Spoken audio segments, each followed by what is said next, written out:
দেখুন বন্ধুরা, এভাবে আরও আমি 5-7 মিনিট মতো ভেজে নিয়েছি। এখন মিষ্টিগুলো কতটা ফুলে উঠেছে দেখুন, আর লেয়ারগুলো কত স্পষ্ট বোঝা যাচ্ছে।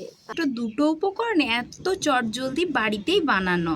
তো আপনারাও কিন্তু রেসিপিটা বাড়িতে অবশ্যই একবার হলো বানিয়ে। বন্ধুরা, আমার চ্যানেলে আপনাদেরকে আবারও একবার স্বাগত জানিয়ে আজকে নতুন একটা পর্বে আবারও একটা সম্পূর্ণ নতুন মিষ্টি রেসিপি নিয়ে হাজির হয়ে গেছি। আজ বানাবো মাত্র দুটো উপকরণে শুধুমাত্র ময়দা আর চিনি দিয়ে দারুণ স্বাদের একটা মিষ্টি রেসিপি, যেটা খুব সহজে বানিয়ে নেওয়া যায়। আমাদের যখনই মন চায় আমরা কিন্তু এই মিষ্টিটা ঝটপট বানিয়ে খেতে পারবো।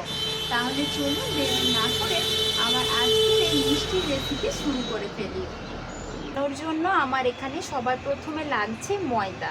আমি একটা বাটি মাপ করে 1 বাটি ময়দা নিয়েছি, আরও হাফ বাটি মতো ময়দা আমি নিয়ে নিচ্ছি। এবার এর সাথে আমি দিয়ে দিচ্ছি হাফ চামচেরও অর্ধেক বেকিং পাউডার, বেকিং সোডা কিন্তু না। আর দিয়ে দেব অল্প একটু লবণ। যে কোনো মিষ্টি জিনিসে কিন্তু লবণটা দিলে তার স্বাদটা অনেক ব্যালেন্স হয়, খেতে বেশ ভালো লাগে। এবার আমি ময়ানের জন্য দেব সাদা তেল। আমি এখানে 3 চামচ মতো সাদা তেল দিচ্ছি।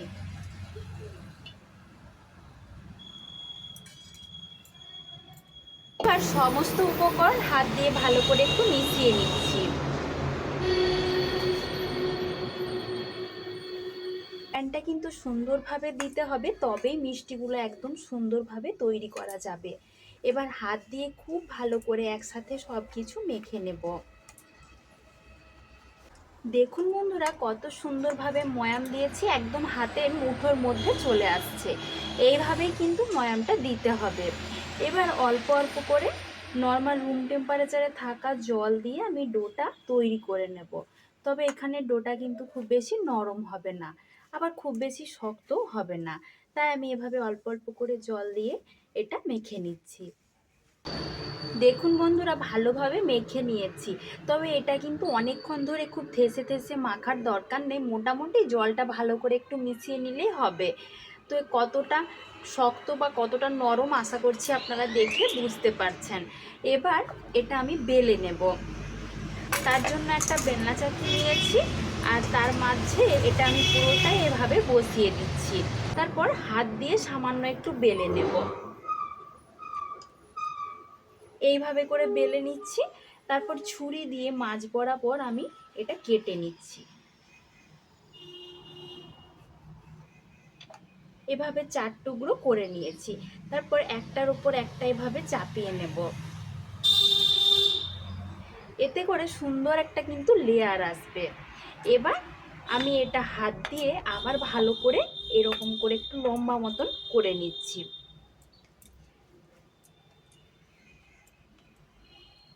এভাবে লম্বা করে আমি পাকিয়ে নিচ্ছি, আর বেলার কিন্তু দরকার হবে না, এভাবে লম্বা করে দিলেই হবে।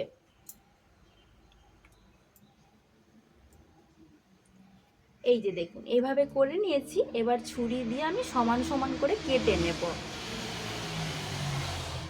এতে করে মাপগুলো কিন্তু সমান হবে, আর মিষ্টিগুলো সমান হলে দেখতেও ভালো লাগবে, সেই জন্য এরকম করে নিচ্ছি। এবার একটা টুকরো আমি নিয়ে এভাবে হাত দিয়ে একটু লম্বা করে পাকিয়ে নিচ্ছি।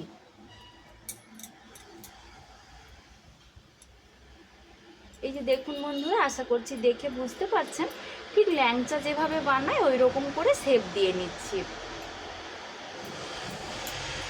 যে একটা আমার তৈরি হয়ে গেল, একইভাবে আরেকটাও আমি আপনাদেরকে বানিয়ে দেখিয়ে দিচ্ছি।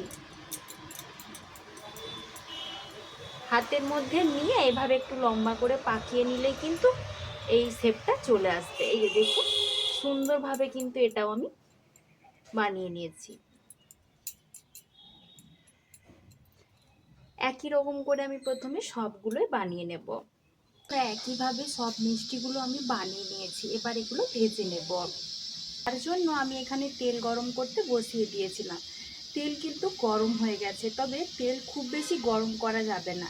এমন গরম করতে হবে যাতে দেখুন আঙুলটা দিলে আঙুলটা গরমটা সহ্য করতে পারে। তো এবার আমি মিষ্টিগুলো এক এক করে তেলের মধ্যে দিয়ে দিচ্ছি। এই মিষ্টিটা বানানোর সময় কিন্তু এটা অবশ্যই খেয়াল রাখবেন, তেল যাতে একদম অতিরিক্ত গরম না হয়ে যায়। তাহলে কিন্তু মিষ্টিগুলো ভালোভাবে তৈরি হবে না। এবার গ্যাসের আঁচটা একটু মিডিয়ামে রেখে প্রথমে এটা ভেজে নেব বেশ কিছুক্ষণ। যখন দেখবো এগুলো ফুলে ফুলে উঠছে তখন আমি গ্যাসের আঁচটা বাড়িয়ে দেব। মিষ্টিটা কিন্তু অনেকটাই ভাজা হয়ে গেছে, আর কতটা ফুলে উঠেছে সেটাও আশা করছি আপনারা দেখে বুঝতে পারছেন, আর কত হালকা হয়ে ওপরের দিকে ভেসে উঠেছে। এবার আমি একটু গ্যাসের আঁচটা বাড়িয়ে দিয়ে উল্টে পাল্টে লাল করে ভেজে নেব। এই সময় কিন্তু গ্যাসের আঁচটা একটু বাড়াতে হবে, তা না হলে পুরো মিষ্টিটা যদি আপনারা গ্যাসের আঁচ একদম লোতে করে দিয়ে ভাজেন সেক্ষেত্রে কিন্তু মিষ্টিটা শক্ত হয়ে যেতে পারে, খেতে ভালো লাগবে না। সেজন্য প্রথমের দিকে গ্যাসের আঁচটা কমিয়ে পরে কিন্তু একটু বাড়িয়ে দিতে হবে, তারপর ভালো করে লাল লাল করে ভেজে নিতে হবে। তো আমি উল্টে পাল্টে লাল লাল করে ভেজে নিয়ে ফিরে আসছি। 5-7 মিনিট মতো ভেজে নিয়েছি। এখন মিষ্টিগুলো কতটা ফুলে উঠেছে দেখুন, আর লেয়ারগুলো কত স্পষ্ট বোঝা যাচ্ছে, তা আশা করছি আপনারাও দেখে বুঝতে পারছেন। মিষ্টিগুলো যা সুন্দর হয় খেতে, আপনারা না বানালে বাড়িতে বুঝতে পারবেন না। আর বানানো কিন্তু ভীষণ সহজ, একদম খেতে লাগে পুরো দোকানের গজার মতো। তো আরেকটু সময় নিয়ে উল্টে পাল্টে আমি মিষ্টিগুলো আরেকটু লাল করে ভেজে তুলে নেব। তো দেখুন বন্ধুরা, মিষ্টিগুলো সুন্দর একটা গোল্ডেন ব্রাউন কালার করে আমি ভেজে নিয়েছি। এর চাইতে আর বেশি কালার করব না। তো এবার আমি তেলটা ঝরিয়ে নিয়ে অন্য একটা জায়গার মধ্যে তুলে নিচ্ছি। দেখুন এগুলো দেখতে কত সুন্দর লাগছে। তৈরি করে নেব। তো আমার এখানে চিনি সিরা তৈরি করা ছিল, আমি 2-1 দিন আগে মিষ্টি বানিয়েছিলাম, তার রসটা রয়ে গেছে, সেটা দিয়ে আজ মিষ্টিটা বানিয়ে নেব।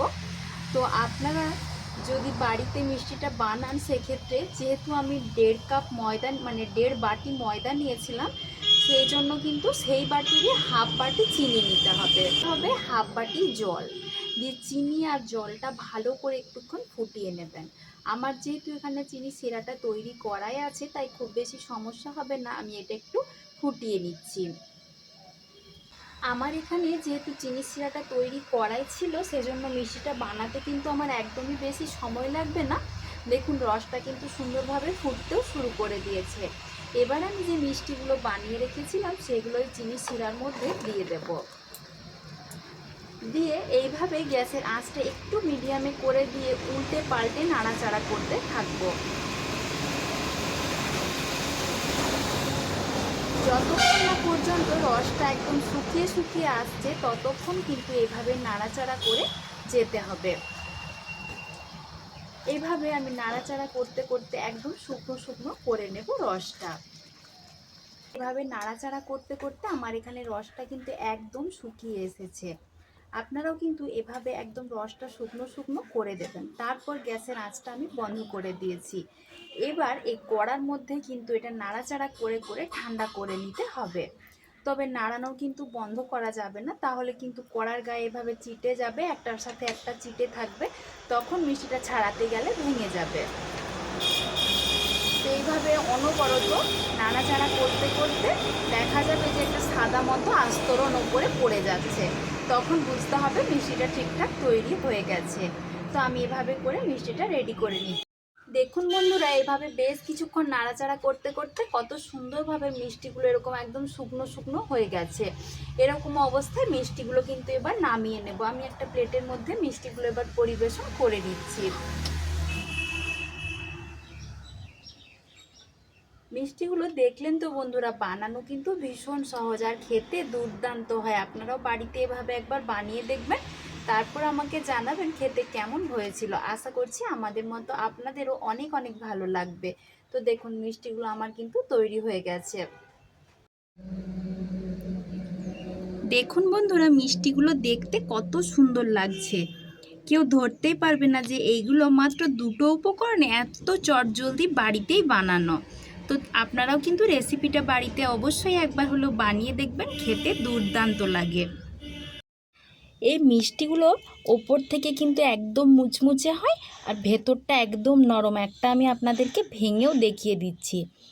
দেখুন ভেতরটা কত সুন্দরভাবে তৈরি হয়েছে, একদম দোকানের মতো গজা যেমন তৈরি হয় ঠিক সেরকম, খেতেও কিন্তু একই রকম লাগে। তো আপনারাও কিন্তু বাড়িতে রেসিপিটা অবশ্যই বানিয়ে দেখবেন, খেতে খুব সুন্দর হয়। তাহলে দেখলেন তো বন্ধুরা, মাত্র দুটো উপকরণে শুধুমাত্র ময়দা আর চিনিতে কত সহজে একটা দুর্দান্ত স্বাদের মিষ্টি রেসিপি বানিয়ে নেওয়া গেল। আপনারাও কিন্তু রেসিপিটা বাড়িতে বানিয়ে দেখবেন, খেতে খুব সুন্দর হয়। আর আমার আজকের রেসিপি কেমন লেগেছে কমেন্টে জানাতে ভুলবেন না। ভালো লাগলে লাইক ও শেয়ার করে দেবার জন্য অনুরোধ করছি। চ্যানেলটাতে নতুন হয়ে থাকলে প্লিজ চ্যানেলটা সাবস্ক্রাইব করে আমার পাশে থাকবেন, যাতে আপনিও প্রতিদিন এরকম নতুন নতুন রেসিপির আপডেট পেতে পারেন। আজকের মতো এই পর্যন্তই। খুব তাড়াতাড়ি আবার হাজির হয়ে যাব নতুন কোনো একটা রেসিপি নিয়ে। সবাই ভালো থাকবেন, সুস্থ থাকবেন। ধন্যবাদ।